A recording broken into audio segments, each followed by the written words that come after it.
Welcome to a new blog. আজ 10 তারিখ June মাসের। আজকে একটু দেখতেই পাচ্ছ এই ফেসটা, যে একটু টেনশনে ছিলাম। আজকে ডিসি অফিসে আমাদের মিটিং ছিল।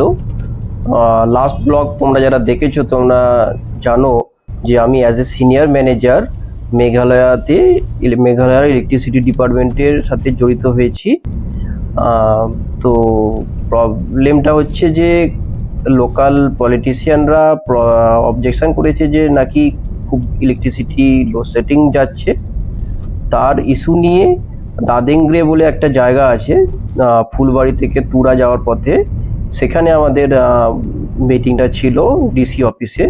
তো ফুলবাড়ি থেকে তুরা যাওয়ার পথে পুরোটাই গ্রিনারিজে মানে ফুল অফ গ্রিনারিজ দেখতেই পাচ্ছ। এখানে বিভিন্ন রকমের গাছ আছে। অ্যাকচুয়ালি এই রাস্তার দুপাশের গাছপালাগুলোর মধ্যে ম্যাক্সিমামের যে কোয়াইয়েটা সেটা হচ্ছে যে কাজু গাছ, সুপুরি গাছ, মানে ইকোনমিক্যাল যে গাছপালাগুলো সেটা এখানে দেখতে পাওয়া যায়। তার পাশাপাশি আরেকটু যদি দূরে যাই, ভিতরের দিকে যাই, তো সেখানে পুরো ফুল ফরেস্ট।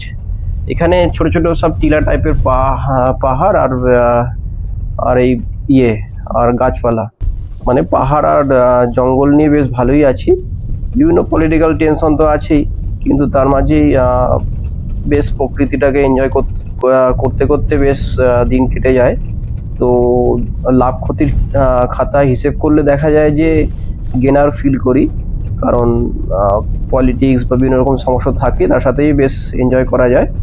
এই দেখো এখানে একটা আজকে পরোটা খেয়েছিলাম। ওখানে ওটা লোকাল ভাষাকে এটা বলে, সেটা ঠিক ভুলে গেছি, এরপরে ব্লগে বলে দেবো।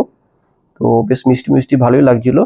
আর ওই যে দেখতে পাচ্ছ যে সেই দূরে দেখতে পারবে যে পাহাড় দেখতে পাচ্ছি, আর একটু গেলে তুমি দেখতে পারবে ওদিকে ক্ষেত আর তারপরে পাহাড়। মানে সেটাই বারবার বলতে ইচ্ছা করে যে পাহাড় আর জঙ্গল আমার খুব ভালো লাগে। তো এটাই আর কি প্রাপ্তি ঘর থেকে এত দূর থেকে এসে। এখানে ওয়েদারও খুব ভালো, আর বাকি কাজের পরিবেশ তো সব জায়গায় ভালো মন্দ হয়। আজ ঠিক আছে, কালকে পলিটিক্স। তো ঠিক আছে, ভালোই কাটলো দিনটা। Tata, bye bye.